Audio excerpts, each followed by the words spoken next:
Welcome back. In 2011, the NYPD conducted more than 680,000 stop and frisks like the one you're seeing on your screen. More than 4 million people have been stopped and frisked now under New York City Mayor Michael Bloomberg's administration. The stated point of stop and frisk was, at least at the beginning, to cut down on gun violence. But in 2011, police officers made 879 stops for every single gun they found. In most cases, like the one you're seeing, no gun was found. But the pressure to make those stops remains strong. Here are just a few quotes from New York City police officers, quotes that indicate just what kind of pressure they are under to produce arrests and summonses. Quote, "Everybody goes," one superior officer said. Quote, "I don't care. Yoke them, put them through the system. They got bandanas on, arrest them. Everybody goes tonight." Another said, quote, "If they're on a corner, make them move. If they don't want to move, lock them up. Done deal. You can always articulate a charge later." And an indication that quotas do in fact exist. Quote, "Next week, 25 summonses and 1 arrest," a patrol supervisor said. "And until you decide to quit this job to go work at a Pizza Hut, this is what you're going to be doing until then." And a plaintiff in a lawsuit against New York City testified that when asked why he was given a summons for disorderly conduct, the officer responded, quote, "Don't worry, I'm not going to use your real information. It's just that it's the end of the month and I need to reach my quota." Now, those quotes were compiled by an organization called PROP, the Police Reform Organizing Project. That's a group that seeks to promote changes in the, quote, "wasteful, ineffective, unjust, illegal, bullying, homophobic, transphobic, and racially biased practices of the NYPD." And we are joined today by that organization's director, Robert Ganji. Robert also served as executive director of the Correctional Association for more than 29 years. Thank you so much for joining us.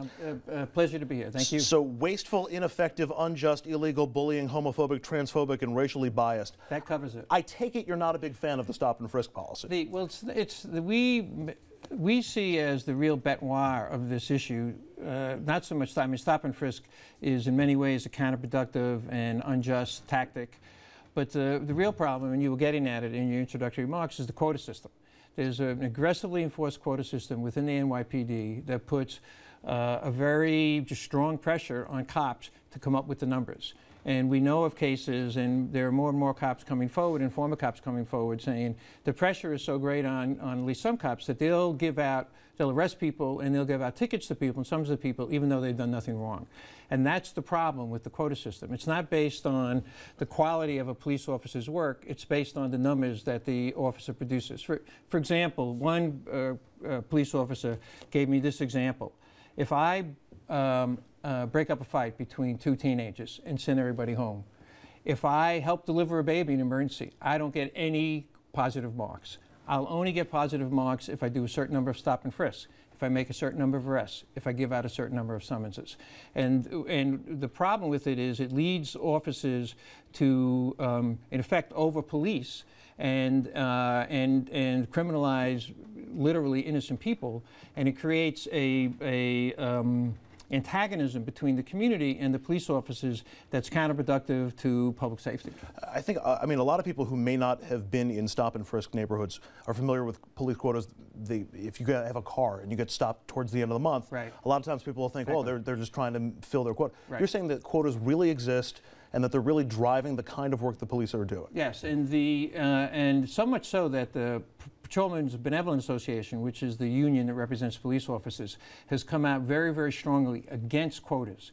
And the Patrolmen's Benevolent Association would never be considered an organization that's soft on crime, that wants to stop cops from doing their job. But they have said things. These are spokespeople for the PBA have said it's killing morale. It's creating serious problems in terms of the relationship between the community and police officers. We have to stop it. We have to correct it. We've heard a lot of different takes on stop and frisk from a lot of different people involved in the system at various points over the last week and a half as we've been focusing in on this. You have an interesting take in that you're not saying that you want to see stop and frisk tweaked or adjusted. Right. You think it should be totally ended. Eliminated. There's a march that's going to take place this Sunday, Father's Day in New York City. A lot of major organizations are supporting it. The NAACP, some of the major labor unions, the National Action Network is supporting it. And the theme of the march is end stop and frisk. So we very much support that goal.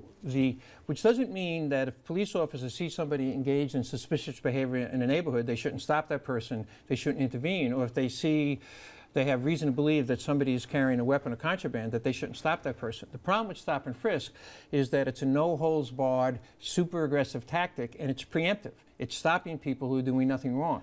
Well, and towards that end, I'm looking at another quote that we have from you. It's in essence pre-crime, which smacks of the movie Minority Report, but it's basically saying, we think you're going to commit a crime and we're going to... Or what it does is it sends a message to particularly the young black and brown men, but not only the young black and brown men, that we are going to be so all over you that you shouldn't even think about carrying a weapon when you come out to, run an errand, go to the grocery store, or, even go to school in the morning. And the downside to that is, well, don't think about carrying a weapon? The downside to it is, in my view, it clearly has the effect of reducing the number of weapons on the street. Right. But the problem is that it creates a significant breakdown in the community relation between the cops and the individuals. And the other problem is that it results in harassment of people who are completely innocent, have no intention of, it's too indiscriminate. It's not surgical enough, it's not strategic enough. So Robert, and there are other ways and other approaches